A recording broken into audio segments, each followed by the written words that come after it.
త్వరగా Shri Lakshmi agro forms మరియు ప్రాజెక్టులో ఇన్వెస్ట్ చేయండి. రేపటి కోటీశ్వర్లు అవ్వండి. సంప్రదించవలసిన నెంబర్స్. తెలంగాణలో ఉప ఎన్నికలు రాబోతున్నాయా?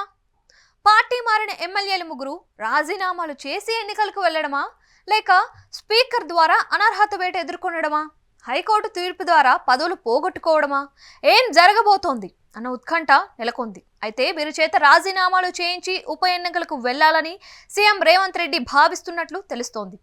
బీఆర్ఎస్ పార్టీ నుంచి ఇప్పటి వరకు 10 మంది ఎమ్మెల్యేలు పార్టీ మారి కాంగ్రెస్ లో చేరారు. వీరిలో ప్రధానంగా దానం నాగేందర్, తెల్లం వెంకట్రావు, కడియం శ్రీహరి అనర్హత వేటు విషయంలో హైకోర్టులో దాఖలైన వ్యాజ్యాలపై విచారణ పూర్తి చేసి తీర్పును రిజర్వ్ చేసింది. మిగిలిన మరో 7 ఎమ్మెల్యేల అంశం మరికొద్ది రోజులు ఆలస్యం అయ్యే అవకాశం ఉంది. ఎమ్మెల్యేలు పార్టీ ఫిరాయింపులపై గతంలో మణిపూర్లో ఎమ్మెల్యేల అనర్హతపై స్పీకర్ నిర్ణయం ఆలస్యం కావడంతో కోర్టు వారిని అనర్హులుగా తీర్పునిచ్చింది. మహారాష్ట్రలో ఇదే అంశంలో సుప్రీంకోర్టు అనర్హత వేటు వేసింది. ఈ నేపథ్యంలో కోర్టులు తీర్పులు అంటూ ఆందోళన చెందకుండా రాజీనామాలు చేసి ఎన్నికలకు వెళ్తే ఎలా ఉంటుంది అని పార్టీ మారిన ఎమ్మెల్యేలతో సీఎం రేవంత్ సమాలోచన చేస్తున్నట్లు సమాచారం.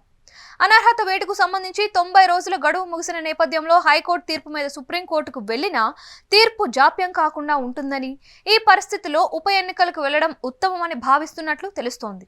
మొదటి 3 ఎమ్మెల్యేల విషయంలో వచ్చిన కోర్టు తీర్పే మిగిలిన వారికి వర్తిస్తుందని, కాబట్టి ఎప్పటికైనా ఎన్నికలకు సిద్ధం కావాల్సిందేనని అంటున్నారు. కాంగ్రెస్ పార్టీకి ప్రస్తుతం 65 మంది ఎమ్మెల్యేలతో పాటు సిపిఐ సభ్యుడు బలం ఉండడంతో శాసనసభలో సంఖ్యాబలం 66గా ఉంది.